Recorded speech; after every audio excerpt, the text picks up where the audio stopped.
Hello Year 10 and welcome to your second lesson on good and evil. We have covered the introduction, we've looked at how people make moral decisions, we've discussed the conscience and your moral compass, where your moral values come from, for example your family or secondary socialisation such as your peers and your teachers. And now we're going to move on to have an understanding that there are different kinds of morality. So have a look at this cute picture here. Here you've got this really cute baby in perfect health, and the parents are just so happy with their new baby. Is it ever all right to kill a perfectly healthy baby? I'm hoping that most of you at this point are going to say, well, no, of course not. However, let me give you a little bit more information. What if I then told you that this baby is going to grow up to be Hitler, who will go on to kill millions of people? And if you do kill the baby, you're not going to get caught. What would you do? Would you or could you kill a baby if you knew it was going to save the lives of millions? What is the right thing to do? That's what we're going to be looking at today. And here's your date, title and learning challenge, relative and absolute morality. And your learning challenge, can I develop my understanding of different kinds of morality?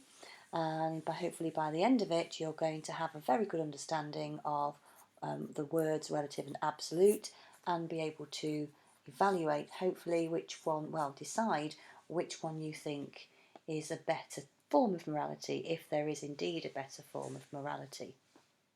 So if you want to pause that while you write down the date, title and learning challenge. And what we're going to do now is I'm going to watch a short clip from a series off Netflix called The Good Place, and we're going to have a look at the trolley problem, which is a thought experiment. A thought experiment is a method used by ethicists, by philosophers, to make decisions to make moral decisions when deciding on a big problem. They go to thought experiments to discuss the problems and all different variables in detail. So have a look at this and see what you think. This is an exciting day. We are going to tackle the trolley problem. Is this a game? I go first. I call blue. There's no, this isn't. No, this is a thought experiment first introduced by British philosopher Philippa Foot in 1967. You are driving a trolley when the brakes fail, and on the track ahead of you are 5 workmen that you will run over. Now, you can steer to another track, but on that track is one person you would kill instead of the 5. What do you do? Do we know anything about the people? Like, is one of them an ex-boyfriend? Or that snooty girl from Rite Aid who was always silently judging my purchases? It's like, yeah, chickie, a baby Ruth and birth control. I see the irony. Keep a swiping. You don't know any of the workers. Okay, well then that's easy. I switch tracks. Kill one person instead of 5. But this is hard, because the only trolley I've ever been on is James Franco's ironic trolley. It travels backwards from his penguin grotto to his garage of adult tricycles. Kill one, say 5. Good, but there's a lot of other versions of this. Like, what if you knew one of the people? Does that change the equation? Or what if you're not the driver, you're just a bystander? Or let's throw the trolley out altogether. Let's say you're a doctor and you can save 5 patients, but you have to kill one healthy person and use his organs to do it. But that's not the same thing. Why not? It's still choosing to kill one person to save 5, isn't it? Michael, you've been kind of quiet. What do you think about all this? Well, obviously the dilemma is clear. How do you kill all 6 people?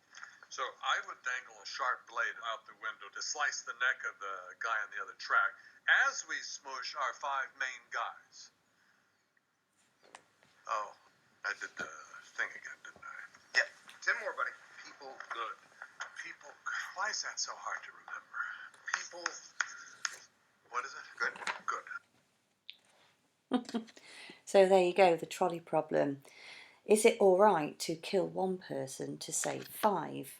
And this is the idea of relative morality, which is, and 2 examples of which, well, one example of relative morality is utilitarianism, which we've discussed before, which is the concept of the greatest good for the greatest number of people. And this is the kind of, I like to refer to this as the superhero morality. And another another example of relative morality is situation ethics, which is the idea of the right or wrong thing to do depends on the situation at the time. And this is often followed by many humanists and some Christians too. Okay, so can you think of anything that is absolutely wrong, absolutely all of the time? Murder, is that absolutely wrong? Some people would say, well, no, it's not absolutely wrong all of the time, because if somebody killed someone you loved, then you might be in your rights to give them the same kind of punishment back.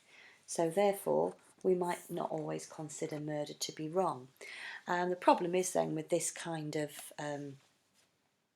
discussion is that we sometimes get on to some quite horrible things. So for example, I think the majority of people would agree that hurting children physically is always wrong absolutely all of the time, and that rape is always wrong absolutely all of the time and can never be justified.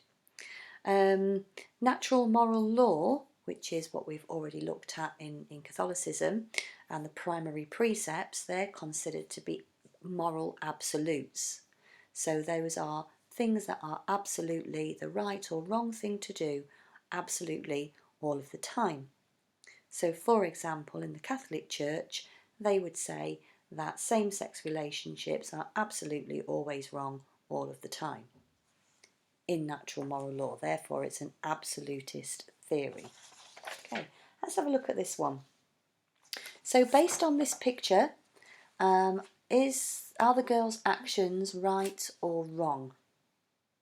So she appears to be shoplifting. What do you think? Okay. So for the most part, most people would look at her and say, yep, that's absolutely wrong. It's the wrong thing to do. But I'll give you a little bit more information to put it in context. This is Becky. She's 17. She's got a 5-month-old baby called Josh. Her boyfriend and parents don't want anything to do with her or the child. What do you think now? Is it still all right for her to steal? Maybe not. Maybe we have more of an understanding of why she's stealing, but does that change the fact that the act of taking something that doesn't belong to you, wrong? Okay, let's get a little bit more information. So Josh is desperately hungry and his mother has no money and hasn't had any money for some days. Are we saying now that the shoplifting is absolutely wrong, or is it relative? I'm not sure how I feel about this last point here, but the supermarket Becky stole from made 16 million profit last year. So are we saying then that it's okay to steal if the person you're stealing from won't even notice it because they have so much? So now we've got a problem as to whether or not stealing, shoplifting, is absolutely always wrong, or it depends on the situation. Personally, I think taking something that doesn't belong to you is absolutely wrong. Just because somebody has an awful lot and they won't miss it if you take it doesn't change the act to be right. But other people would disagree with me and say, well, her need is so great that if she doesn't steal, then she's not going to be able to feed her child, and therefore it kind of outweighs the act of shoplifting being wrong. Okay, so there's a lot of discussion there that we obviously would have had in class, but those are ideas for you to think and mull over. And the big question that we're looking at here is, are there any universal moral rules? Universal means that, well, rules that are unchanging and always apply in all cultures, in past, present and future, and at all times. For example, we would say that slavery is wrong. However, if we go back in history, it was clear that slavery wasn't an issue. And although now we would say, yes, slavery is absolutely wrong, absolutely all of the time, it wasn't always that way. It can get very tricky. Relativism, on the other hand, is the theory that there are no universally held principles. There are no absolute things that are absolutely either right or wrong. It just depends on the culture, age, or circumstances. There's a famous philosopher who said this: man is the measure of all things. His name's Protagoras. And what he means by this is that there are no rights or wrongs. The right or wrongness of something depends on people and what they decide is right or wrong. So, for example, if we look at capital punishment, is that right or wrong? Well, in the USA, in some states, it is clearly the right thing to do. It is morally acceptable within that culture and community to have capital punishment. In the UK, it is absolutely not okay under any circumstances. We don't practice capital punishment because it is seen to be morally wrong. Okay, so can you think of any examples then of moral absolutism? So here's moral absolutism, the idea that the rule of what is right and what is wrong is always true in all places, in all situations. So one example, a religious example, would be the Ten Commandments. Those are absolute rules that Christians and other religious groups believe they should follow. So Jews, Muslims, Ten Commandments, absolute in all times and in all situations. A non-religious example could be the Declaration of Human Rights. So these are the rights that all people should have across all cultures, in all places, in all situations. So those are two examples there of moral absolutism. We've already mentioned natural moral law.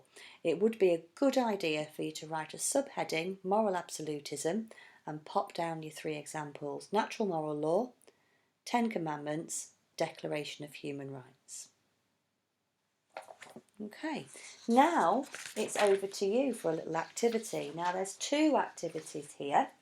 All students, well, 3 to 5, level 3 to 5, you'll need to download the fill sheet. This is the relative morality. There's also one for absolute morality. And what you do with this is each letter here, yeah, is equal to a number. So you can try to work out what the definition of relative morality here by putting the numbers into the correct spaces across here. Okay, and there's another one for absolute morality. So if you are level 6 to 9, I'd like you to try or read the higher learning info sheets, and I'd like you to make some notes for the positives and negatives of both relative and absolute ethics. Okay, there's two pieces of reading, one for relativism and one for absolutism, and then you just put those as your set subheadings, and then you put I've lost my train of thought now. Arguments for, arguments against for both. Okay, so pause the video, have a go at those, okay, and then stick those in your book. Okay.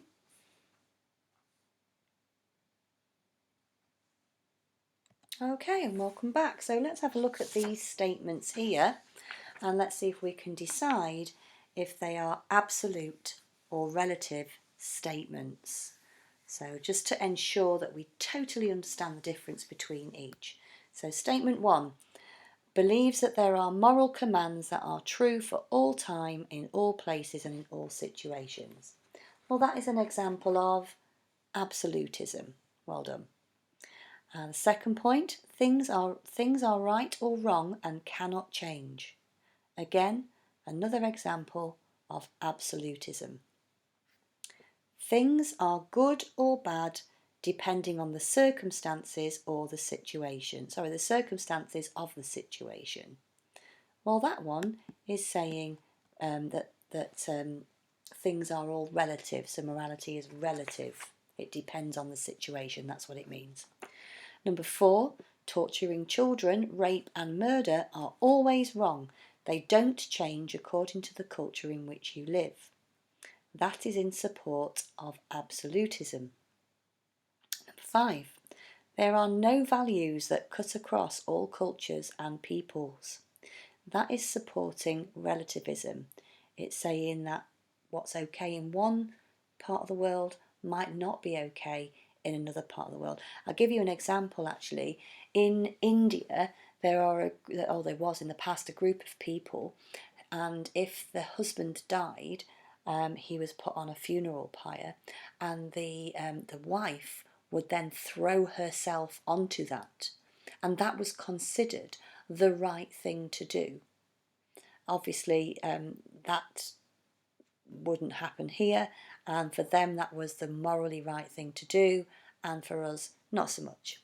Number 6, immoral acts are intrinsically wrong. So that intrinsically means it's wrong in itself. So that's what intrinsic means. And that is supporting absolutism. There are some things that are just wrong. Number 7, there is no objective knowledge because all knowledge depends on the perception of the person. Okay. Similarly, there is no objective truth. Truth is only true for you or true for me. So this kind of supports what Protagoras was saying, man is the measure of all things. There is nothing that is always okay or always wrong because it depends on the person's point of view. And number 8, there isn't just one set of morals that everyone agrees with and follows. That is in support of relativism. Okay, so hopefully you kind of get the difference between what is absolute and what is relative. So let's have a look at this and see that you get it. So here's the Mad Axe Man, okay, which is another one of those thought experiment things that pops up quite a bit when we're looking at good and evil and ethics. So the Mad Axe Man runs into the room and asks which way your friend went. You know that your friend is hidden in the cupboard. If you tell the murderer he may kill your friend, what should you do?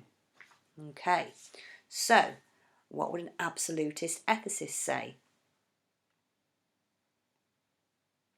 And what would a relative ethicist say? Well, an absolutist ethicist would say lying is always wrong, and therefore they would say he went that way. Possibly they might not answer. I'm hoping not. A relative ethicist would weigh the situation up and either use utilitarianism or situation ethics, and they might also say, well, that's an interesting one actually. You see, this depends. A relative ethicist might say, yes, my friend is hidden in the cupboard, because if they came into the room and there was a classroom full of 15 kids and one person hid in the cupboard and that's the one they're looking for, you might just say, yeah, in there, because then you'd be sacrificing one for the greater good and the 15 people could leg it. Or the relative ethicist, the relative ethicist might say, might lie and say, no, I don't know where they are, but I think they went that way, and lie and give a wrong piece of information because they wouldn't think that lying was wrong in this situation. Okay, so that would be an example then of situation ethics. So there's lots of different answers that you could get from this. So what I want you to do now is a little piece of work in your book. So all you've got in your book at the moment is your date title learning challenge, your 2 little quizzes, gap fills that you've done if you're 3 to 5. Now obviously if you're higher and you want to do those as well because they're quite fun, you go for it. And then your 6 to 9s, you have done your piece of writing, or no, your arguments, strengths and weaknesses, that's it, strengths and weaknesses of the 2 different forms of moral decision making. Now what I'd like you to do is just focus on relative ethical theories, and you're going to focus on utilitarianism and situation ethics. So I want you to write those as subheadings, and then you can do this in as little or as much detail as you like. So minimum requirement then, level 3 to 5. You'll find a little piece about situation ethics on page 85 at the bottom of your online textbook. And that's situation ethics. Utilitarianism is at the top of page 86, and you just need to write a little summary of both of those. If you are 6 to 9, you can do some extra research on that. You can Google them, find out a bit more, do some reading, and put in some bullet points or a couple of paragraphs for each one. Okay. Finally, there's a little written task for you there. I'd like you to try and explain the difference between absolute and relative morality. Use an example such as abortion is always wrong to help you. So it would look something like this. An absolute relativist,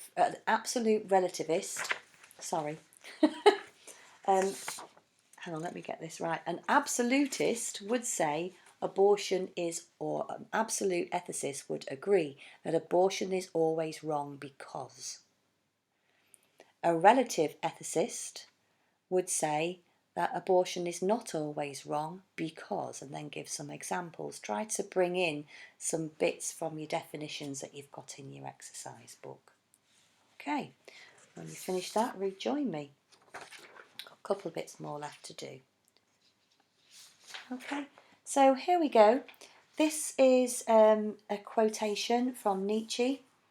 I think we looked at Nietzsche in year 9 when we did Good and Evil actually, and I think, what did we do? We were doing, I can't remember. It'll come to me. Anyway, so here's a quotation from Nietzsche. Oh, that's right, what doesn't kill you makes you stronger. That's what we did in year 9, yes. But now we're looking at absolute relativism. He said, you have your way and I have my way. As for the correct way and the right way, it does not exist. So Nietzsche supports moral relativism. He's saying there's no right way or wrong way. There are just different ways. Okay, you'll feel free to add any of these into your notes if you wish to, but it's not compulsory. This is extra. And then we had Protagoras, man is the measure of all things, agreeing with Nietzsche, saying that, there's no right or wrong because it depends on mankind, on people. People make the rules. Okay, and then we've got this guy. So this is a new one. This is William Penn. Okay, he was a Quaker in the 17th century. Now, interestingly, because when we've looked at Quakers already, we've found that they're quite liberal and use situation ethics a lot of the time, but in some ways they are very absolutist. So here's a quote from William Penn. Right is right, even if everyone is against it, and wrong is wrong, even if everyone is against it, even if everyone is for it. One of the things that Quakers are quite absolutist about, if you remember from year 9 when we did this, is war. So Quakers are pacifist. That is, they believe in non-violence all of the time, absolutely. So when it comes to pacifism, Quakers are absolutist in their approach. Right is right, even if everyone is against it. Wrong is wrong, even if everyone is for it. Okay, and then to finish off, this one's quite tricky, so bear with me. This is just to summarise. What we've got on here are 1, 2, 3, 4, 5, 6, 7, 8 statements. Some of these statements support absolutism, and some of these statements support relativism. Again, you don't have to have these in your book, but if you wanted to put some of the statements in to support your revision later on, that's absolutely fine. So here's the first statement then. Relativism reduces the meaning of what is good to what is socially acceptable. So that statement is actually saying that relativism is not a good thing. So therefore it supports absolutism. Okay, this one. There are certain things we should all agree on no matter where we are. Again, that supports absolutism. Well done. Then this one, it does not take into account the different circumstances. So that statement, well, which is it, absolute or relative, that does not take into account different circumstances? Well, that would be absolutism. So this statement is saying that's a bad thing because it doesn't take it into account. So that statement supports relativism. What is wrong now is wrong forever. Supports absolutism. And then over here, it does not allow there to be a variety. That it does not allow there to be variety in different cultures. Well, that is against absolutism, and it's saying no, there has to be some variety depending on culture. So that one supports relativism. Next one, relativism might allow emotions and feelings to get in the way. So it's saying that's a negative about relativism, so it supports absolutism. And the last two, it's not always clear what is the right thing to do. So that is saying, well, that's a bit of a problem with relativism because we don't always know what's the right thing to do. So therefore, absolutism must be better. And finally, it is fair. The same rules apply for everyone, which supports absolutism. See, one of the things we do sometimes is we say that we get into our heads that because we live in a relativist society, really, we think that absolutism is wrong. However, if we look at things like, if you Google the Universal Declaration of Human Rights, you will see those and think, yeah, it's good that all people in all places have these same standards to abide by. And actually what we've got going on today with some of the rules surrounding staying home and staying safe, which apply to everybody, they're absolutist, and they apply to everyone, and it's a good thing that we have them. So absolutism isn't always a bad thing, okay? And that is the end of your your first video lesson. Don't forget your previous two lessons were from your workbook where you were supposed to fill in the gaps, and then the second lesson, I think what you should have done already is answered the questions after reading those couple of pages, and now you've done this one, and I'll be ready with you for some more videos next week. Okay, take care, stay home and stay safe.